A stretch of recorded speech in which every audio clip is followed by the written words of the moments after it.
बिस्मिल्लाहिर्रहमानिर्रहीम। आज का जो हमारा टॉपिक है वो बाइजेक्टिव फंक्शन है। डिस्क्रीट मैथमेटिक्स और डिस्क्रीट स्ट्रक्चर के अंदर इस फंक्शन की बहुत ज़्यादा अहमियत है और ये पेपर के हवाले से भी ये टॉपिक बहुत ज़्यादा इम्पोर्टेंट है। तो अभी हम स्टार्ट करेंगे कि बाइजेक्टिव फंक्शन कौन सा होता है। तो ऐसा फंक्शन जो 1 1 हो और ऑन टू हो उसको हम क्या बोलते हैं? बाइजेक्टिव फंक्शन बोलते हैं। बाइजेक्टिव फंक्शन वो फंक्शन होगा जो 1 1 भी हो प्लस ऑन टू भी हो। तो ऐसे फंक्शन को हम क्या बोलेंगे? Bijective function. 1 1 फंक्शन का एक नाम इंजेक्टिव भी है और ऑन टू फंक्शन का एक नाम सरजेक्टिव भी है। तो ऐसा फंक्शन जो इंजेक्टिव भी हो और सरजेक्टिव भी हो उस फंक्शन को भी हम बाइजेक्टिव फंक्शन बोलेंगे। तो सबसे पहले फिर हमें ये देखना पड़ेगा कि 1 1 फंक्शन या इंजेक्टिव फंक्शन क्या है, ऑन टू और सरजेक्टिव फंक्शन क्या है।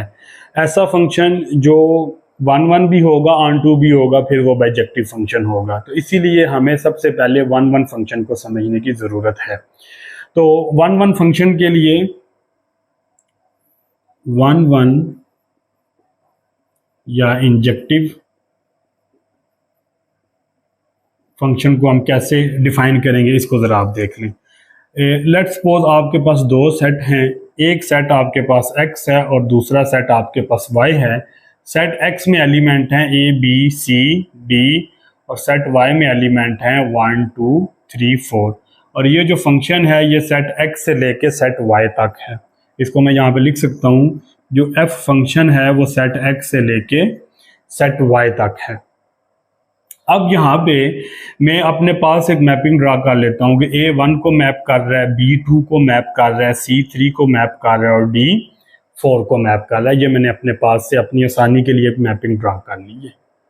अब यहाँ पे आप देखें कि A का इमेज 1 है, 1 का प्री इमेज A है, B का इमेज 2 है, 2 का प्री इमेज B है, C का इमेज 3 है, 3 का प्री इमेज C है, D का इमेज 4 और 4 का प्री इमेज D है।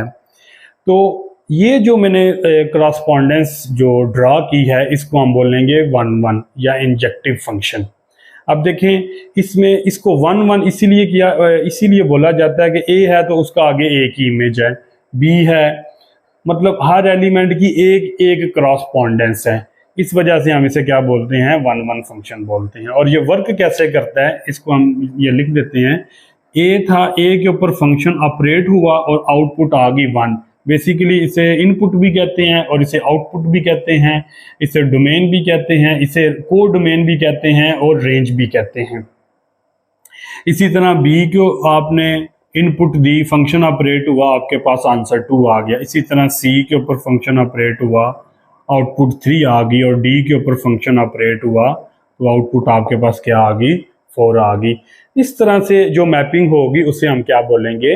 1 1 मैपिंग बोलेंगे जी। अब इसकी एक डेफिनेशन है, थोड़ी अलजब्राइकली जो डेफिनेशन है उसको हम जो हमारे क्वेश्चंस में भी यूज होनी है, अब हम उस डेफिनेशन को लिख लेते हैं।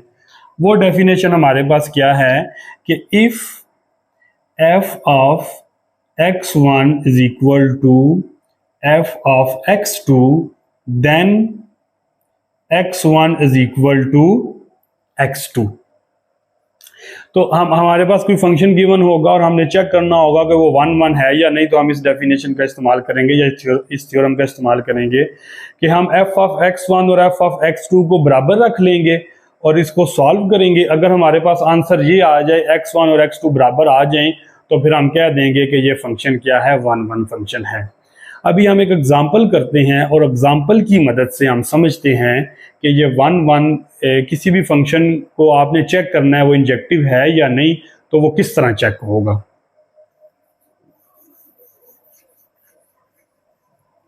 तो ये हमारे पास एक फंक्शन आ जाता है, let's suppose f of x is equal to -3x plus 7। ये हमारे पास एक फंक्शन आ गया और हमने इसको चेक करना है कि ये 1 1 फंक्शन है या नहीं है। तो अभी मैंने यहाँ पे एक थ्योरम भी लिखा था कि 1 1 को कैसे चेक किया जाता है, मैं दोबारा लिख देता हूँ। If f of x1 is equal to f of x2, then x1 is equal to x2। अगर f of x1 और f of x2 को बराबर रखें तो हमारे पास क्या आना चाहिए, after some math x1 is equal to x2, then ये जो फंक्शन होगा हमारे पास ये 1 1 फंक्शन होगा। यहाँ पे एक और बात है कि हमारे पास जो ये फंक्शन होगा ये रियल लाइन से लेकर रियल लाइन तक होगा। जैसे जो मैंने मैपिंग ड्रा की थी वो सेट x से लेकर सेट y तक था, लेकिन हम पर्टिकुलर कर रहे हैं कि ये जो फंक्शन ये जो गिवन है ये रियल लाइन से लेकर रियल लाइन तक फंक्शन है, r से r फंक्शन है। तो अब हमें क्या करना पड़ेगा कि x1 और x2 दो एलिमेंट लेने हैं हमने, x1 x2 बिलोंग r, क्योंकि ये डोमेन के एलिमेंट होंगे और हमारे यहाँ पे डोमेन क्या है, r है। और अभी हम इसको लेट कर लेंगे कि f ऑफ x1 जो है वो f ऑफ x2 के इक्वल है। तो f ऑफ x1 जहाँ पे x है वहाँ पे x1 रखें तो ये हमारे पास क्या आ गया, -3x1 + 7 इज इक्वल टू, और f ऑफ x2 की वैल्यू निकालें तो वो आएगी -3x2 + 7। अब हमने इसको सॉल्व करना है, तो इसको सॉल्व करके देखें ये 7 7 से कट जाएगा तो हमारे पास बचेगा -3x1 is equal to -3x2, minus minus से कैंसिल आउट हो गया, 3 3 से कैंसिल आउट हो गया और हमारे पास क्या बचा, x1 is equal to x2। तो अब देखें कि हमने इस बात को लेट किया था कि f ऑफ x1 बराबर है f ऑफ x2 के, और इसको सॉल्व करने के बाद हमारे पास देखें ये आ गया कि x1 और x2 बराबर है। तो इसका मतलब ये है कि this implies f of x is equal to -3x + 7 is injective.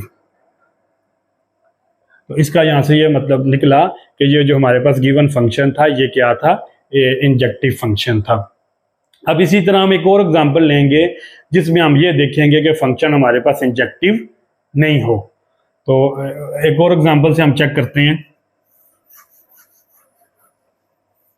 Ji. Second example, late कर लें कि f ऑफ x बराबर है x स्क्वायर के। अब आपने इसको चेक करना है कि ये इंजेक्टिव या 1 1 फंक्शन है या नहीं। तो उसी तरह आप क्या करेंगे, f of x1 is equal to f of x2 कर लेंगे, और बेशक ये x1 x2 को आप डिफाइन कर लें कि ये कहाँ से आपने लिए हैं, कोई भी दो रियल नंबर हैं, फंक्शन की डोमेन का हिस्सा है, क्योंकि पहले भी ये मैंने बताया जो फंक्शन होगा वो आपका r से r होगा। अब यहाँ पे आप पुट कर दे तो ये आपके पास क्या आ जाएगा, x1 का स्क्वायर x2 का स्क्वायर। स्क्वायर को खत्म करने के लिए दोनों साइड पे आप रूट ले लेंगे, तो स्क्वायर रूट ले लेंगे आप, ये कैंसिल आउट हो जाएंगे तो आपके पास क्या आ जाएगा, x1 is equal to ± x2। जब रूट को खत्म करेंगे तो एक साइड पे प्लस माइनस आ जाएगा। तो आप देखें कि x1 x2 के बराबर नहीं आया बल्कि ± x2 के बराबर आया है। अगर तो x1 सिर्फ x2 के बराबर आ जाता तो फिर तो ये फंक्शन इंजेक्टिव था, लेकिन जहाँ पे x1 ± x2 के बराबर आया है तो इसका मतलब ये है कि ये कंडीशन को फुलफिल नहीं कर रहा। So this implies f of x is equal to x square is not injective.